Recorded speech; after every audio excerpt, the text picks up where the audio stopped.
Hey guys, I'm back with another action figure review, and this time I have my first completed custom action figure that I've ever worked on myself, and that is a Ares, Marvel Ares, for my Dark Avengers setup, which is still a work in progress as well, but yeah, this is a good step in the right direction.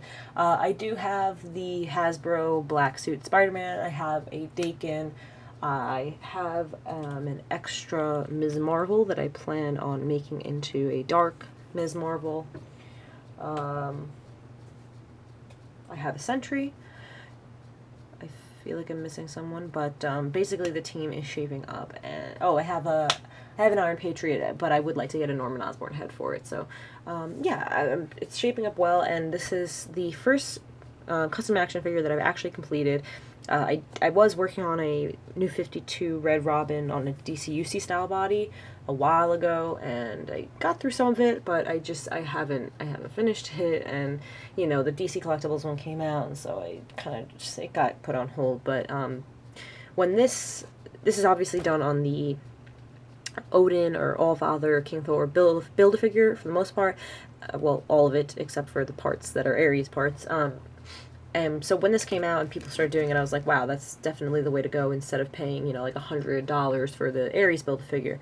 So, yeah, because I had all the extra pieces except for the legs from buying a case of this wave. And then the legs I got from my good friend ODC That's Me. Thank you again, buddy. I really appreciate it. Made it so much easier to just go ahead and go for this. And then the head, helmet, sword, and knife are from a seller on eBay who does casts of the pieces. I will put a link in my description box to the seller. It was, I think, $16 for the set when I bought it. He seems to be creeping up, adding like $1 of the price every few months or so. So I think it's up to 17 now. It was originally like 15, but yeah, they were perfectly good casts, so I recommend it. I haven't seen anybody else selling this set, like Casting Cave or anything like that, but yeah, so I guess I'll just go through it. I mean, you know, it's my first custom. I'm personally, I think it came out pretty good for that.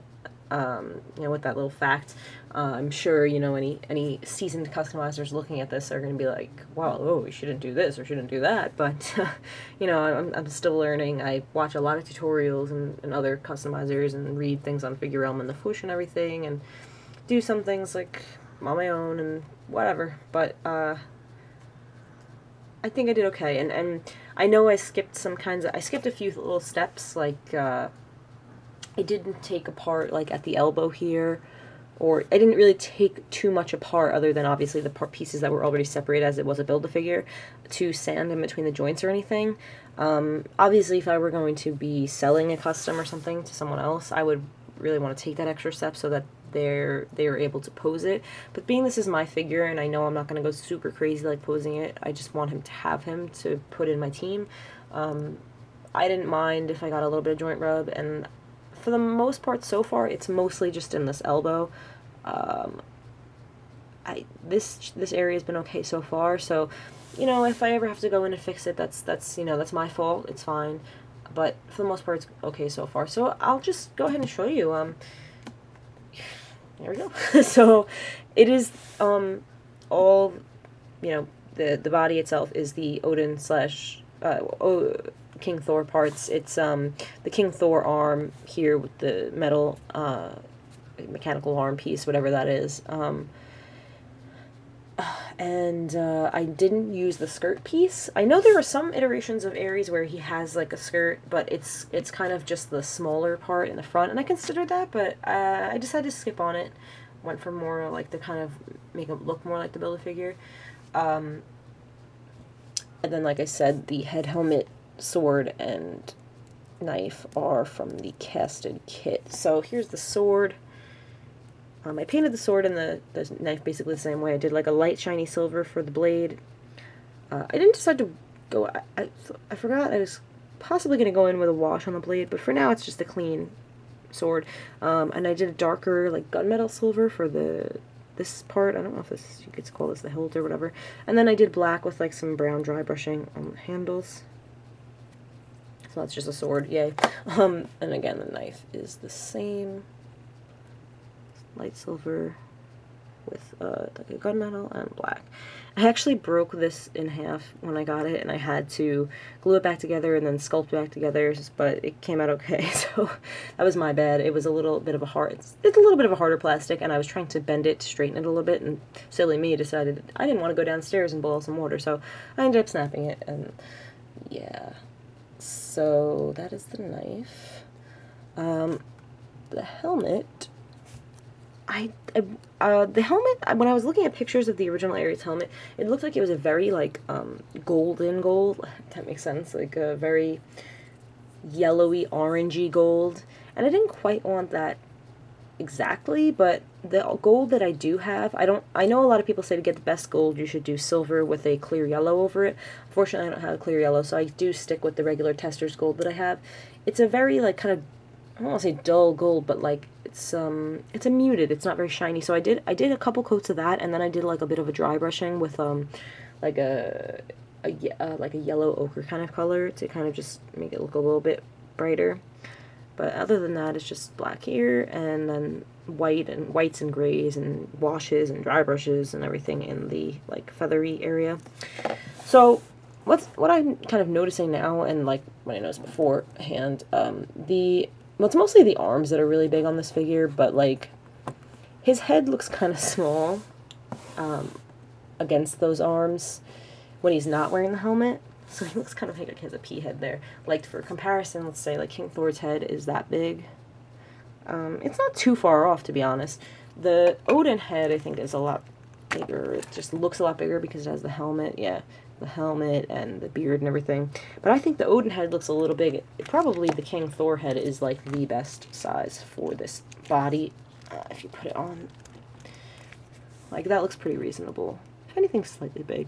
But Ares, yeah, looks just quite a bit small against the, when you look at like the big bulking arms. But once you put the helmet on him, I think he looks perfect, and I'm obviously going to display him with the helmet mostly anyway. If I ever, delve into some kind of ACBA or something, or I want to do like an unmasked picture, fine, but for the most part he's going to be wearing the helmet, so that's cool. Let me show you the face, how it came out. Let's see here. Trying to get him in here, but I mean, it's my first time painting a face like this where he has eyes and not like a domino mask or something. That's really easy. I think I did okay. It doesn't have a ton of life in them, and I didn't give him big bushy eyebrows. I just didn't do like any shading in the face really, and didn't really paint the lips, but for the most part he's going to be hiding under the helmet anyway. But I did do the like 5 o'clock shadow, which I think came out pretty good. I did dark brown hair with some black dry brushing so that it would look like a realistic hair color. But yeah, you can see the look shadow. I think it came out okay for first time doing this kind of face. And then with the helmet, you just really see kind of the 5 o'clock shadow and a little bit of the eyes, so I think it looks fine. For the shoulders, I took out the armor pieces, which, let's see, like these things. I took them out, and when you pull them out, you have holes in there, so I had to fill them in with some sculpt and sand them just a little bit, and then painted over them. And then I kind of just did a light paint with the skin tone. I tried to match it as best I could, and then I just kind of, just to make sure that it was as matched as much as possible, I kind of just kind of lightly went over the rest of the arms and the neck and everything, so it would look decent. I went over this sort of mechanical arm with the brown because he does have a sort of sleeve thing that he wears in a lot of the comics. So I figured I'd keep it and not have to shop for another left arm. And so it's dark brown, then it's dry brushed with a couple different lighter browns, like a leathery brown and like another different one. So that's that. And yeah, I didn't, like I said, I didn't take this apart and like sand it. Sanded or anything, so you can see the disc in there is actually silver still, but if you bend it you don't notice. It's a little bit on that side too, but I mean, I just don't want to risk like breaking the arm, pulling it apart or anything, so I'm fine with it. It doesn't bother me. I did try to like fill in the sculpt on the left hand so I could paint it skin color, and it wouldn't, because the metal like goes over the whole hand. It didn't work out so great. I painted this brown, and then I left these silver so it looked like he had kind of like knuckle thingies. And then I painted the hand skin color. Unfortunately, it doesn't look so hot because obviously he had like armor on top of his hand, so now this hand looks slightly bigger than this hand, and the sculpt didn't work out so great, so you can kind of still see the ridges in certain places. So if I ever get the left arm, the Odin left arm, which doesn't have this metal thing like this one, if I ever get another one of these, like cheap, if I can get it for like $1 or $2 on eBay, I want to grab it so that I can just take the hand and switch it out for this. Then I'll be really happy. But for now, you know, that's what I worked with. And then we have this side. All I did was paint this black. I thought about sculpting little spikes on it, but the bands are like too thin, so I think painting it black worked out fine. I guess I'll do the sheath here right next. So he has a sheath on his leg here. You can see for his knife, it slides in and out, no problem. You can see it's made out of blue painter's tape.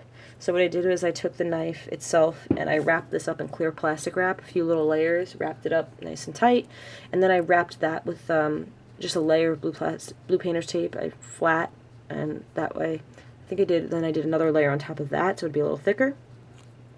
And then I just kind of let that sit for a little while, and I think I painted it while it was still on. So I painted the blue painter's tape brown, obviously, did some dry brushing, and then I pulled the knife back out, I took the plastic wrap off, and then I kind of slid it back in and out a few times, and the sticky tape, like the inside of the tape, the stickiness picked up on the knife, and I kind of just grabbed it until it wasn't really sticky anymore. So now it just slides in and out. And I kind of attached it to the leg here. You can see that the leg itself already had these notches, so I figured that's where I would put like the bands. And these are just elastic. They're just elastic rubber, like snag-free rubber bands that you find in the hair aisle of Dollar Tree. And so I just slid them over the leg. I painted them first on my thumb. I stuck them on my thumb and I painted them on my thumb. And then I brought them over, and the paint kind of, you know, chipped a little bit, but I thought that looked okay. And I hot glued the what's it called again? Oh, a sheath. I hot glued the sheath onto it. Just one thing to note is, if you were to do something similar or ever use those elastic bands, don't put hot glue directly on them because they snap. I learned that the hard way. So that's why this is a little bit messier than I would have liked, because this one snapped on me and I had to kind of force it back underneath here again. It was cleaner.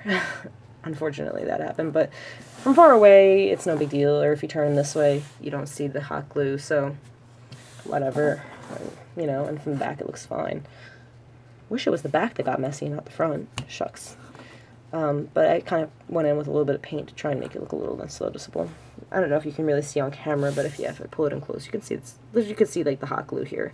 But from far away, like on the camera, I don't really notice it. So that's the goal, I guess. I did go a little bit over the navy blue legs with some black dry brushing, but not excessively, because I did want the different kind of tones going on. I trimmed the knee pads. These were what they originally looked like. So I boiled some hot water and stuck them in, and then I just trimmed those pieces off. Otherwise, I kept this the same because I thought the silver worked well. So that's it for down there. And then up here, I painted the top half. I actually dry brushed the black over the silver so that the silver would shine through a bit still, so you can see it in little places, and it looks kind of like a metallic-y black. And then I painted the edges surrounding his neck and shoulders and under here with the gunmetal silver so that they would have like a lining, which I thought looked pretty cool. It's subtle though, I guess you can't really see too much. can see like along the edge here and here. And then I painted brown on the bottom, darker brown, dry brushed the light brown and the leathery brown and everything in there. The belt I made out of a rubber strip that I cut from, I actually bought this big roll of like rubber in the Home Depot a while back that I've been using for custom stuff. It's like a shower liner rubber. I don't know what it's called exactly, but if you go to Home Depot and you go to like the shower aisle, there's like it's just a giant gray roll, and you can ask them to cut however much you want. And I've never seen anybody else use it, and so when I found it, I was really excited because a lot of like action figure customizing is stuff that people get, ideas that people get from each other, and that's great. It's great to share ideas, but I was just kind of excited to find something that seemed really useful on my own.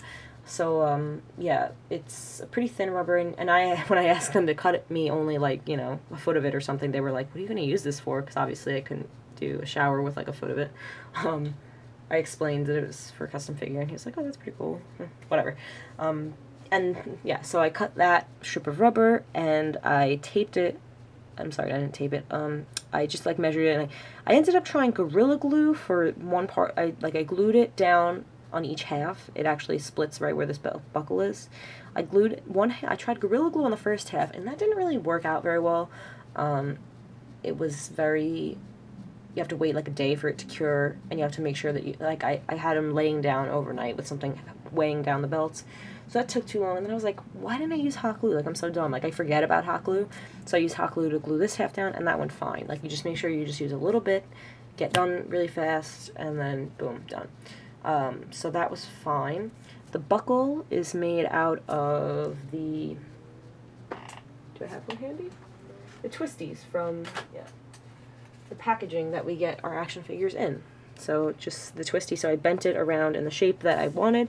I did each piece individually. I did this piece first, and then I did the tiny little piece, and I painted them with the gunmetal silver, bent them exactly how I wanted, painted them, and then used the super glue gel to glue them on. The gel doesn't usually work for me, but I needed to make sure I could control it. So I put a little dab of the gel on a paper plate and used a toothpick to get it as cleanly as possible as I could on the buckle. I think I did end up having to use some of the liquid as well because, like I said, the gel just kind of sucks. So if you can see there, you can see like a little dab of it, but that's the seam of where the belt is, and then I put the buckle right on top of it, and then the belt just goes all the way around. So it's kind of like a subtle belt, same color as his armor, but that's what a lot of the artwork showed, and that's what I went for. So yeah, I think it looks good, and it looks better than not having a belt. At first I did everything, and then I was like, oh, it looks really great, and I was like, but he's missing something. And that's when I did the sheath and the belt, and I was like, that's it, that's good, I'm happy with this. And then lastly, but not least, the skull. I actually made the skull out of a white, like, mailing label, like just the white rectangle label, like about that big. I took the label and I found like one of the skulls that I liked on the Ares, and I found a shot of Ares straight on and with a skull that I liked on Google Images, and then I sized it how I needed it. I measured his chest and I sized it, and I put the label up to my computer screen and my monitor, and I like traced it with the light because the light shines through the monitor. Traced it there. I did like kind of a rough trace, and then I put it back down on my table, and I traced it as nicely as I could. And then I folded it in half and just made any adjustments to make sure that it would be like exactly how I wanted, equal. And then I cut it while it was folded in half so that when I folded it back, it would obviously be the same on both sides. So I did that, and then I cut out the holes, and I taped it. I stuck it on. It was a label, so I stuck it on. I went in with a pencil for like to make the teeth show better and the nose. And then I decoupage, so I just used, you could use Mod Podge, but I just make my own Mod Podge out of water and just white Elmer's glue. Oops, sorry. And so I just did a few layers of decoupage to keep it on there, and so far so good. It's stuck on there really well. The only thing like kind of bugs me is how he has this strap across his chest. I didn't want to Dremel it off because I didn't want to, I mean, this is my, like I said, this is my first custom. I didn't want to try doing that and like ruin the whole body and then be like, oh my god, no, what do I do? so I thought like maybe I'd cut through the skull and like show the strap over the skull, but just where it landed, I didn't want to ruin the skull like that, so you know, I left it. Like if you look up close, you're like, oh, there's a strap behind it, but like I'm looking in the viewfinder now and I'm like, hey, that looks kind of cool. Like I don't see it, so it doesn't bother me. So yeah, I mean, I think that's about it. I feel like I did some cool stuff for like my first custom. I didn't just do like you know, a repaint or whatever. Like I made stuff. I did some stuff that I never saw other people. Like well, like I said, the rubber from the shower thing. I've never seen anybody use that before. I know I've heard of people using blue painter's tape for sheaths and stuff, but I couldn't find any proper tutorials, so I just went for it. I just did what I thought would work. Like the plastic wrap, I was like, how am I going to do this without making this stick to the sword? And I was like, well, plastic wrap seems like a good idea. It added an extra layer of padding, so the knife would slide in and out. And yeah, so I mean, I'm really proud of myself. I hope that like you guys think that it's decent and not like awful. You know, I wish I had been a little more careful with the sheath so it would be cleaner. I wish I was more confident in dealing with joint rub, but I think that for my first figure it came out really awesome, and I'm happy. So I'm happy to have this guy, and I'll be doing, you know, like I said, I'll be doing like a Dark Miss Marvel eventually, and then what was left? I think that's basically it. And then maybe a Norman head for my Iron Patriot, but other than that, I'll pretty much have my Dark Avenger set up. So whenever that's done, I'll do like a little video just to show how they all look together, because I'm pretty excited for that. And yeah, so you know, there's lessons learned here about which glues to use and how to use them and materials that don't work together and stuff like that. But let me know what you think, and if you have any advice for future customs that I'm doing, or you know, ideas or whatever. Happy to hear your feedback. Just don't tell me it sucks and you hate me, because that would be mean. But no, that's whatever. Say whatever you want. I'll just ignore you. But no, cool. I'm happy to finally share this with you guys and show you that I can finish things, I swear. And maybe Red Robin will finally get some work on it in the future. We'll see. And yeah, so I guess that's it. I'm just happy to share this with you guys, and thanks so much for watching, and I'll see you in future reviews, and hopefully bring some more customs in the future too. Thanks again, guys.